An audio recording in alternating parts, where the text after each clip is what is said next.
Hello guys, welcome to the review of the movie Raid 2 acted by Ajay Devgan garu and వాణి కపూర్ గారు. So ఇంకా వీడియోలోకి వెళ్ళే ముందు ఎవరైనా మన ఛానల్ని సబ్స్క్రైబ్ చేసుకోకపోతే ఇప్పుడే సబ్స్క్రైబ్ చేసుకోండి. నా ఫర్దర్ వీడియోస్ని అయితే మిస్ కాకుండా చూడగలరు. సో ఇంకా రేడ్ 2 మూవీ గురించి చెప్పాలంటే మూవీ అయితే ఓకే, ఫెంటాస్టిక్, థమ్స్ అప్ అని చెప్పొచ్చు. సో మూవీ స్టార్టింగ్లోనే డైరెక్ట్ అటాక్ అని చెప్పొచ్చు. ఎక్కడా కూడా ల్యాగ్ లేకుండా డైరెక్ట్ పాయింట్ మీద వెళ్ళిపోతారని చెప్పొచ్చు. మనం చూస్తాం హీరో ఎంట్రీ వస్తుంది, ఫైట్లు ఉంటాయి, అట్లా ఇట్లా అనుకుంటాం, కానీ దీంట్లో అయితే ఏం లేవు అట్లా. దీంట్లో అయితే యాక్షన్ సీక్వెన్సెస్ ఏవి లేవు అక్కడ.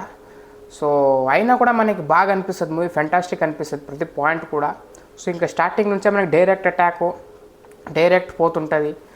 సో ఇంకా దాంతో మనకి ఆ ఇంట్రెస్టింగ్ ఆస్పెక్ట్ అయితే పుట్టుకొని వస్తుంది.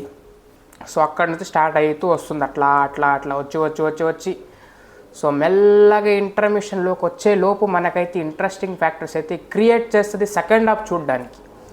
సో పర్ఫెక్ట్ పాయింట్లోని అన్ని మూమెంట్స్తోని అక్కడ ఎండ్ అవుతుంది ఇంటర్మిషన్. సో మనకి సెకండ్ హాఫ్ చూడడానికైతే ఎక్కువ ఇంటెన్స్లో ఇంట్రెస్టింగ్ ఫ్యాక్టర్స్ అయితే మనకి కలిగిస్తుంది ఫస్ట్ హాఫ్. సో ఇంక అక్కడ అలాంటి పార్ట్ అయితే ఉండబోతుంది దీంట్లో. సో మనం అఫ్కోర్స్ అక్కడ రేడ్ 1 లాంటి ఏమి గొప్ప పెద్ద ఫిలిం అని ఏం చెప్పలేము, కానీ రేడ్ 2 కూడా మనకి ఎక్కడ బోర్ కొట్టించదని చెప్పవచ్చు. సో అక్కడ కొన్ని సర్ప్రైజెస్తో కొన్ని మూమెంట్స్తో సెకండ్ హాఫ్ కూడి ఉంటుంది. సో అది ఎక్కువ మనకి ఇంకా బాగా అనిపించే మూమెంట్స్, సర్ప్రైజెస్ ఎక్కువ ఉన్నాయి సెకండ్ హాఫ్లో.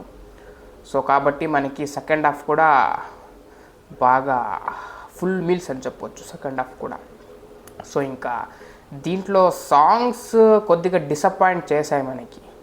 సాంగ్స్ ఏమంతటి ఏం బాగలేదు, కానీ మూవీ అయితే మనకు బాగుందని చెప్పొచ్చు. అఫ్కోర్స్ సాంగ్స్ కూడా ఏం ఎక్కువ లేదనుకోండి, 3 ఉన్నాయి. సో ఏమంత డిస్ట్రాక్ట్ కాదు. సో అవి బాగుంటే ఇంకా బాగుండే, కానీ బాగలేకుండా ఉండే తోటి ఏం అనిపించదు. సో ఓకే, మనకు ఫిలిం చూసుకుంటే అంత బాగా అనిపిస్తాయి.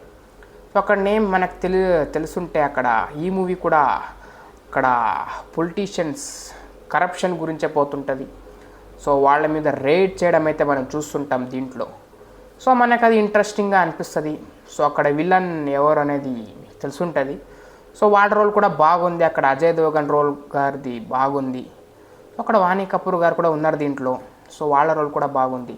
సో ఫస్ట్ మూవీలో మనం ఏదైతే అక్కడ ఇలియానా గారు ఉండే, దీంట్లో అయితే వాళ్ళు లేరు. సో అది వాళ్ళ దీంట్లో వీళ్ళనైతే స్వాప్ చేసి తీసుకున్నారు. సో ఓకే, బాగానే అనిపించింది. సో ఇంకేమైనా డిసప్పాయింట్మెంట్ ఉందా అంటే అది సాంగ్సే కొద్దిగా. సో ఇంక బీజిఎమ్స్ గురించి వస్తే అన్నీ బాగానే ఉన్నాయి. అక్కడ రేడింగ్ జరుపుతున్నప్పుడు వచ్చే బీజిఎమ్స్ మనకి ఎక్కువ ఇంటెన్స్ తెప్పిస్తుంటుంది, బాగా అనిపిస్తుంటుంది. సో ఇంకా యాక్టర్స్ గురించి చెప్పాలంటే అక్కడ అజయ్ దేవగన్ అయితే బాగానే చేశారు. కొద్దిగా డల్ అనిపించింది వాళ్ళ మూవీలో ఇక్కడ వాళ్ళ ఎక్స్ప్రెషన్స్ కానీ. సో ఇంకొద్దిగా ఉంటే బాగుండే, కానీ యాక్టింగ్ అయితే బాగానే ఉంది. సో అక్కడ మిగతా యాక్టర్స్ కూడా బాగా పర్ఫార్మెన్స్ అయితే ఇచ్చారు అని చెప్పొచ్చు. సో ఇంకా అది చెప్పాల్సిన విషయం.